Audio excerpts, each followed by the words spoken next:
আসসালামু আলাইকুম ওয়া বারাকাতু।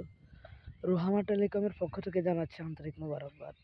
আমি আপনাদেরকে দেখাচ্ছি কিভাবে ব্যালেন্স অ্যাড করবেন।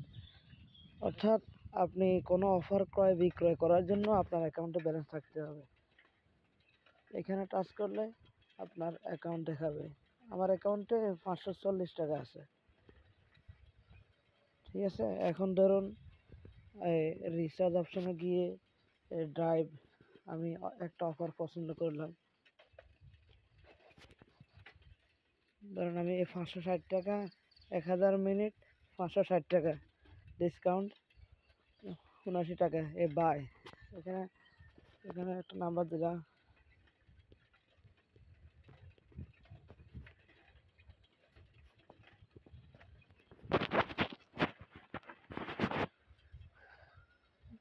দেখুন যখন অফারটা নিতে গেলাম তখন ইনসাফিসিয়েন্ট ব্যালেন্স 540 টাকা আছে, আর 20 টাকা লাগবে। এই জন্য আমি ব্যালেন্স অ্যাড করতে হবে। ব্যালেন্স অ্যাড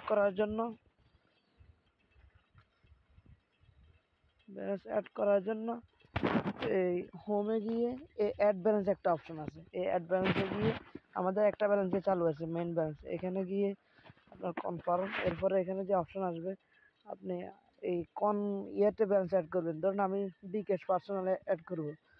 এই বিকাশ পার্সোনালে দিলাম। সর্বনিম্ন 20 টাকা অ্যাড করা যায়। এখানে 50 টাকা থাকলে আপনি 20 টাকা দিতে পারবেন। এই 20 টাকা দিয়ে আমি নেক্সটে গেলাম। এখন এখানে যে নাম্বারটা আছে, নাম্বারটা দেওয়া আছে, এই নাম্বারে আমি ব্যালেন্স অ্যাড করব। এই নাম্বারে ব্যালেন্স অ্যাড করার জন্য ধরুন ব্যালেন্স অ্যাড করার জন্য এখানে কপি করলাম। কপি করে আমি আমার বিকাশে চলে যেতে হবে। আমি আমার বিকাশ অ্যাপে চলে গেলাম। বিকাশ অ্যাপে গিয়ে আপনাকে সেন্ড মানি করতে হবে। ধরুন আমি আমার বিকাশ অ্যাপে চলে গিয়ে এই নাম্বারে আমি সেন্ড মানি করতেছি।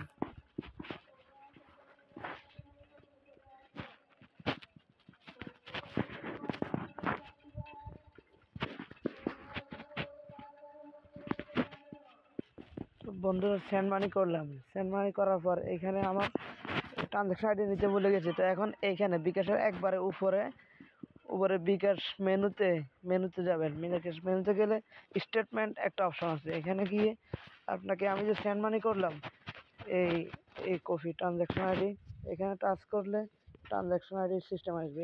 এইটা ট্রানজাকশন আইডি, এইটা নিলাম। নিয়ে আমি অ্যাপে চলে যেতে হবে। আবার আমি যে 20 টাকা পাঠাইলাম আমাদের এই ইয়াতে সার্ভারে দেওয়া নাম্বারে 20 টাকা পাঠাইলাম, সেন্ড মানি করলাম। সেন্ড মানি করে আমি ব্যালেন্সটা অ্যাড করতে হবে ট্রানজাকশন আইডি দিয়ে। ট্রানজাকশন আইডি কীভাবে নিলাম তা তো দেখছেন। এইটা এখানে টাচ করলে ট্রানজাকশন আইডির অপশন আসবে। আমি অ্যাপে চলে যেতেছি। আমি আমাদের অ্যাপে চলে গেলাম। এখানে এখানে আমার এটা কপি হয় না, আমি আবার কপি নিতেছি। যে ট্রানজাকশন আইডিটা এভাবে বসায় দিয়ে এখানে ভেরিফাই অপশনে ক্লিক করবেন। এই ব্যালেন্স অ্যাড হয়ে গেছে। দেখুন 560 টাকা অ্যাড হয়ে গেছে। এবার আমি অফার ক্রয় করতে পারবো। তো এভাবে নগদ থেকেও এভাবে নগদের একটা বিষয় হচ্ছে নগদের লেনদেন অপশনে আপনার ট্রানজাকশন আইডি পাবেন। দেখাচ্ছি আমি। এর নগদের ট্রানজাকশন আইডি পাবেন এর লেনদেন অপশনে, এর নিচে লেনদেন অপশনে এখানে ট্রানজাকশন আইডি থাকবে। এখান থেকে ওইটার মতো কপি করে নিয়ে বসায় দিবেন। ইন্টারেস্টিং বিষয় হচ্ছে আপনি যদি যে নাম্বার দিয়ে আমাদের এখানে অ্যাকাউন্ট করছেন ওই নাম্বার দিয়ে যদি টাকা পাঠান তাহলে আপনার করা লাগবে না, আপনি ট্রানজাকশন আইডি বসানো লাগবে না, ডিরেক্টলি আপনার ব্যালেন্স অ্যাড হয়ে যাবে। তাহলে ট্রানজাকশন আইডির যে ঝামেলাটা দেখছেন এই ঝামেলাটা আর করা লাগবে না আপনার। ধরেন আমি আমার একটা নাম্বার দিয়ে করছি, এখানে করছি অ্যাকাউন্ট করছি গ্রামীণ নাম্বার দিয়ে, গ্রামীণ নাম্বারে বিকাশ আছে। তাহলে ওই গ্রামীণ নাম্বার থেকে যদি আমাদের এখানে এই সার্ভার নাম্বারে সেন্ড মানি করেন তাহলে ওইটা আপনি ট্রানজাকশন আইডি বসানো লাগবে না, এটা অটোমেটিক এখানে চলে আসবে।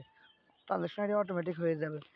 আর যদি আপনি আপনার নাম্বার থেকে না, যেই নাম্বারে অ্যাকাউন্ট করছেন এই নাম্বার থেকে না, অন্য আপনার ভাই বেড়াদার বা দোকান থেকে আপনি পাঠান তাহলে তখন দোকান থেকে বা অন্য নাম্বারে যদি টাকা পাঠান, মানে অন্য নাম্বার থেকে যদি টাকা পাঠান যেই নাম্বার আমাদের এখানে অ্যাকাউন্ট করা নাই, তাহলে ওই ক্ষেত্রে আপনাকে এই ট্রানজাকশন আইডির এই এই সিস্টেমটা করা লাগবে, তাহলে আপনার ব্যালেন্সটা অটো অ্যাড হয়ে যাবে।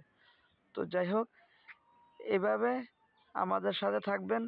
আর যে কোনো সমস্যার জন্য এই হোয়াটসঅ্যাপে মেসেজ দিবেন, এখানে হোয়াটসঅ্যাপে মেসেজ দিবেন, আর ফেসবুক, ইউটিউবে ভিডিওগুলো দেখে নেবেন। তো যাই হোক, এই রুহামা টেলিকমের সাথে থাকার জন্য সবাইকে আন্তরিক মোবারকবাদ। আসসালামু আলাইকুম রহমতুল্লাহ। দেখা হবে পরবর্তী কোনো ভিডিওতে ইনশাআল্লাহ।